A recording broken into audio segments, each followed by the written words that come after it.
دعا کرنے والا، بدعا کرنے والا اینجلز کا سردار، اور آمین کہنے والا نبیوں کا سردار۔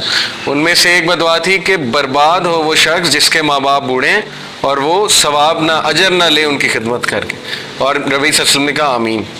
یہ ہوتا ہے سینکشن کرنا، مذاق نہیں ہے۔ تم نے اپنے مورلز کو مذاق بنا لیا کہ good be good, be good, do good, اب کوئی کرے تو ٹھیک ہے، نہ کرے تو وہ بھی ٹھیک ہے، وہ کہتے ہیں خود ہی لرن کر جائے گا۔ ایسے نہیں ہوتا ہے، اسلام نے ایمان کا حصہ بنا دیا آپ کے ریلیشن شپ۔ نبی صلی اللہ علیہ وسلم نے کہا صلہ رحمی وہ تمہارے ایمان کا حصہ ہے، جو قطع تعلقی کرے گا اللہ تعالیٰ اس کے ساتھ جو ہے وہ لا تعلقی کا اظہار کرے گا قیامت والے دن، یہ ایمان کا حصہ بنا دیا۔ نبی صلی اللہ علیہ وسلم نے کہا تم میں سے تب تک کوئی سچا مومن نہیں ہو سکتا جب تک وہ اپنے بھائی کے لیے وہ پسند نہ کرے جو وہ اپنے لیے پسند کرتا ہے۔ یہ کیا؟ یہ سینکشن ہے کہ کوئی نہیں تم ایمان والے، ہم نہیں تمہیں مانیں گے قیامت والے دن ایمان والے اگر تم نے یہ نہ کیا۔ اور پھر whoever of you truly believes in Allah in the hereafter let him be good to his neighbor۔ یہ ہے کہ نہیں حدیث کہ وہ اپنے ہمسائے کے ساتھ اچھا ہو جائے؟ اچھا ہونے سے کیا مراد ہے؟ اس کا حال چال پوچھو۔ یہاں تک حدیث میں آتا ہے، صحیح حدیث ہے، کانٹیکس بتا رہا ہوں، کہ جب آپ قربانی کا گوشت بنائیں تو اس میں ذرا پانی ڈالیں تاکہ اس کی اسمیل جو ہے وہ ہمسائے تک نہ پہنچے۔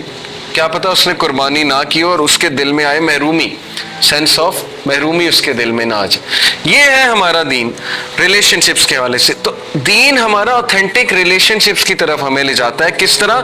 سینکشن کر کے۔ کوئی وے آف لائف سینکشن نہیں کر رہا آپ ریلیشن شپس کے حوالے سے۔ اللہ تعالیٰ کہتا ہے تم ایمان والے ہی نہیں ہو اگر تمہارے ریلیشنز اوتھینٹک کوئی نہیں۔ اوکے، کمیونٹی بلڈنگ کی طرف ہمیں مذہب جو ہے لے جا رہا ہے۔ نماز کیا ہے؟ آپ کیا سمجھتے ہیں نماز کیوں مردوں کو نکالا کمفرٹ زون سے کہ آؤ مسجد میں کھڑے ہو آ کے؟ کمیونٹی بلڈنگ، ملو ایک دوسرے سے، ساتھ کھڑے ہو، بھائی چارہ قائم کرو، پیروں کے ساتھ پیر جوڑو، کندھوں کے ساتھ کندھا جوڑو۔ یہ کیا ہے؟ کمیونٹی بلڈنگ ہے۔ فاسٹنگ کیوں جو ہے وہ فرض قرار دی؟ تاکہ تم غربا کے بارے میں فیل کرو، تم میں ایمپتھی پیدا ہو، تم سینسٹیو بنو۔ Again community building. تو اوتھینٹک ریلیشن شپس یہ صرف اسلام ہمیں دے سکتا ہے، باقی سب فیک ہے۔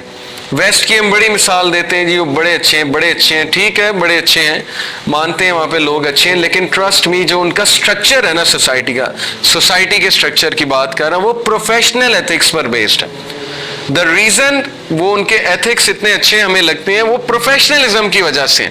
وہاں ریوارڈ کیا جاتا ہے ایتھکس کو، وہاں پر ایک سسٹم ایسا بنا دیا گیا ہے کہ ان ایتھیکل بندے کو پنش کیا جاتا ہے اور جو ایتھیکل ہے اس کو ریوارڈ کیا جاتا ہے، اس کو ریوارڈ پوائنٹس دیے جاتے ہیں۔ اصل میں بہت سی چیزیں فیک ہیں ہماری دنیا میں، انکلوڈنگ ریلیشن شپس۔ یہ آپ دوستیوں میں بھی دیکھیں گے۔ ایک دوست جسے آپ بہت اچھا دوست سمجھ رہے ہیں، آپ کو پتہ لگ جائے گا کہ آپ کا کتنا اچھا دوست ہے جب کوئی مشکل وقت آئے گا، جب کوئی ظاہر ہے کہ ڈیفینڈ کرنے کی باری آئے گی، یا جب کوئی اللہ رسول کی باری آئے گی۔ ظاہر ہے کہ ایک دوست آپ کا بہت اچھا دوست ہے لیکن اس کے بعد آپ اسلامی ہو گئے، گانے بھی چھوڑ دیے، سب چھوڑ دیے، تو اگر تو آپ کو چھوڑ گیا اس کا مطلب کہ یہ انوتھینٹک ریلیشن ہے، فیک ریلیشن شپ تھا، آپ کے ساتھ ایسے ہی جڑا ہوا تھا سگریٹ وغیرہ پینے کے لیے اور کھیل تماشا کرنے کے لیے، جیسے ہی آپ نے کو پتہ کی بات کی اور سائٹ پہ ہو گیا۔ تو دنیا کے جو ریلیشنز ہیں وداؤٹ اللہ ان ایکویشن وہ سب فیک ہے۔